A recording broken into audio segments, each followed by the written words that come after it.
Hello and welcome. We're going to walk you through the application process to become a provider for Independence Blue Cross. So the first thing that you want to do before getting into the application for not just Independence, but for any insurance company, is you want to make sure that you have your EIN, or your tax ID, your NPI, professional liability insurance, state licensure if your state has it, and then also your business information, so like your business bank account, your business phone number, a fax number if you have it, and those are the things that you want to have set up before you start this application.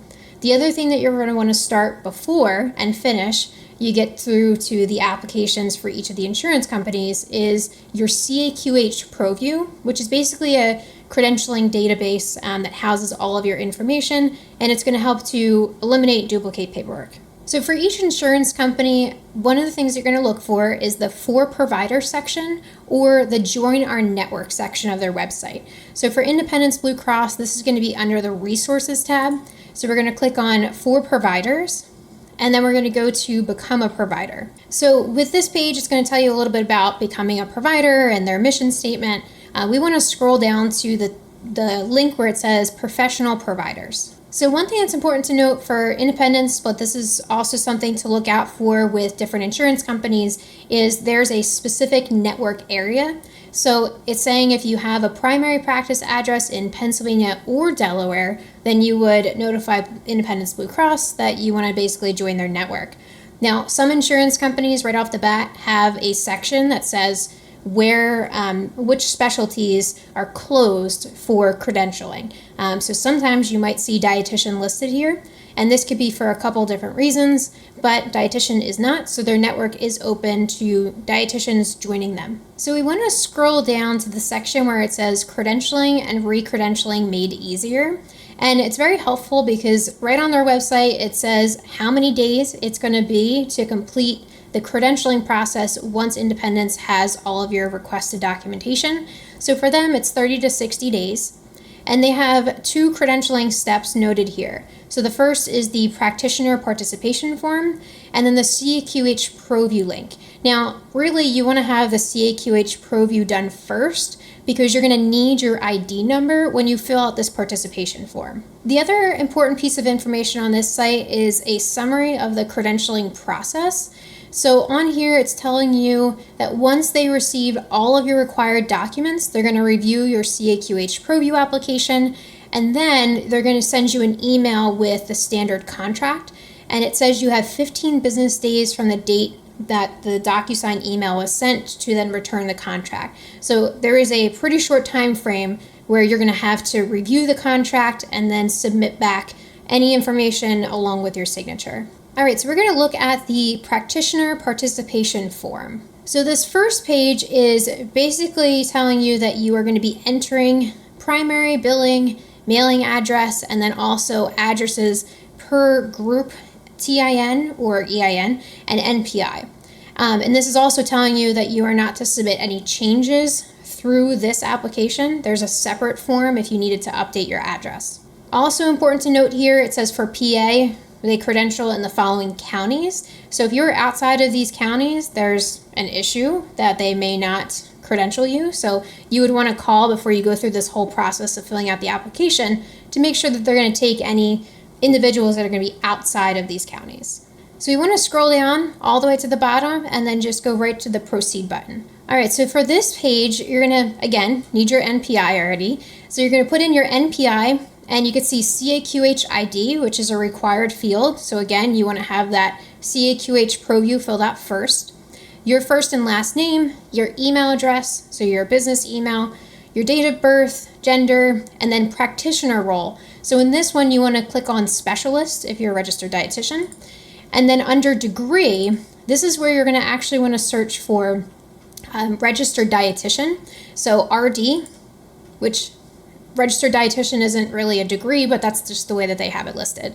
And then under additional degrees, you're going to actually look for a licensed dietitian. So if you are somewhere where you have licensure for your state, you're going to also want to include this. And then under specialty here, you're actually going to search for dietitian. So we're going to scroll down to that and include dietitian. And then under practitioner type, which is basically you're clicking the same things, but under practitioner type, you're going to click nutritionist-dietitian. And then you may not have any other additional specialties, but just search through this list. But this is going to be the main, obviously, if you're a registered dietitian, you just want to make sure that these fields are filled out. Now, this is something that's new for credentialing. This is not something that when I credentialed with Independence Blue Cross that they had a button for. So it says, is this practitioner's group telehealth only? So if you are not seeing patients in person, you would click yes. If you are doing telehealth and in person, then you would click no. Now, something important that you're going to see here is it says we do not credential telehealth only groups.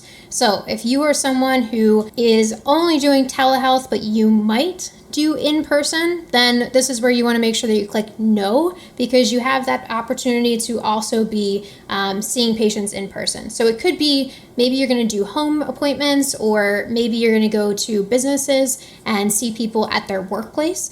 But for some insurances, they're going to filter you out and they won't allow telehealth only providers. So just something to keep in mind. This is not the same for every insurance company, but it is for independents where they do not credential telehealth only groups. All right, so for this other section, it says, do you require patients to pay a fee in order to be a patient of the practice or for additional services? So this would be like concierge fees, and this is, it says beyond applicable member cost sharing. So this is not including things like their coinsurance or their copays. So this is, I've actually more so seen this with like behavioral health, where people pay like a monthly fee along with utilizing their insurance for individual sessions. So if this applies to you, then you would want to check these off for yes. But for otherwise, if you are just taking insurance as a registered dietitian, then you would click no for both of these. And then if you're joining an existing group, so if you're joining a private practice, this is where you would click yes.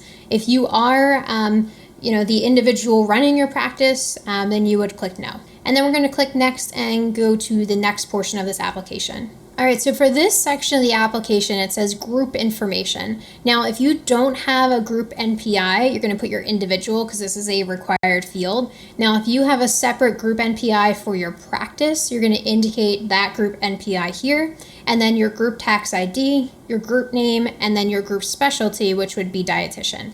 And again, your practice type would be specialist. So under group specialty, you're going to choose dietitian, and then group vendor type, you're going to see it says just allied medical practice. And then practice type, you're going to click on specialist, and then you'll go to the next page.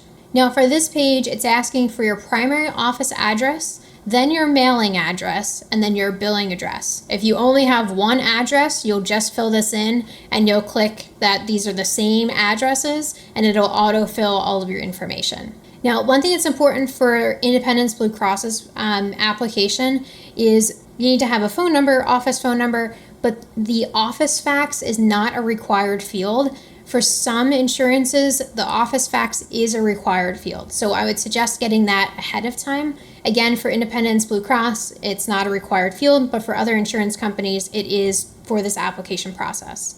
Next up is the provider information. So for this section, you're going to fill in information about your racial, cultural, and ethnic identity. And then you're also going to include information about any languages spoken. So if you can speak other languages besides English, your personal pronouns, so she, her, they, them, he, him. So for the racial, cultural, and ethnic identity, for all of these, you have the option to indicate prefer not to share. And then also you can choose whether or not this shows up on the public provider directory. So for these, you can put yes or no. Now, this cultural identity, this one in particular, and then the language is spoken. So again, you can, if there's something that doesn't match here, you could put other, or you could do like a prefer not to share. One thing that's a little, I'd say, weird about Independence's application is that it's asking about languages that you speak fluently when communicating about medical care.